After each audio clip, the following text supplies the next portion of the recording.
নির্বাচনের আগেই ফের উত্তপ্ত হয়ে উঠল নানুর। অভিযোগ, ধূপসারা অঞ্চলের কাঁকড়া রামকৃষ্ণপুর ৩০৩ নম্বর বুথের বিজেপির বুথ সভাপতির বাড়িতে মধ্যরাত্রে বোমাবাজির ঘটনা ঘটেছে। ঘটনাকে কেন্দ্র করে এলাকা জুড়ে চাঞ্চল্য ছড়িয়েছে। পরিবার সূত্রে জানা গেছে, শুক্রবার গভীর রাতে হঠাৎ বিকট শব্দে ঘুম ভেঙে যায় সকলের। বাইরে বেরিয়ে তারা দেখেন বাড়ির সামনে বোমা ফাটার দাগ এবং সুতলির দড়ির টুকরো পড়ে রয়েছে। অভিযোগ, বিজেপি করার কারণেই ভয় দেখাতে এই হামলা চালানো হয়েছে। বিজেপির বুথ সভাপতি মহেন্দ্র বাগদি বলেন, হঠাৎ দেখি আমার বাড়িতে বোমা ফাটার আওয়াজ। উঠে দেখি আমার উঠোনে সুঁদলি ফুঁদলি সব ছিটিয়ে পড়ে আছে। ভয়ে ঘর বাবা খুলছিল না, খুললাম, খুলে দেখি যে হ্যাঁ আমার উঠোনে বোমা সুঁদলি পাথর সব পড়ে আছে। তারপর পুলিশকে জানালাম। পুলিশ মোটামুটি 2টোর সময় এলো, দেখলো সব কিছু। এগুলো আমরা বিষয়টা দেখছি।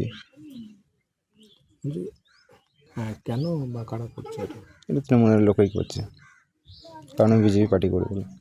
ঘটনার জেরে রাজনৈতিক তরজা তুঙ্গে। বিজেপির দাবি, শাসক দলের কর্মীরাই এই ঘটনার সঙ্গে যুক্ত, যদিও তৃণমূলের পাল্টা দাবি। ঘটনাটা আমার জানা নাই।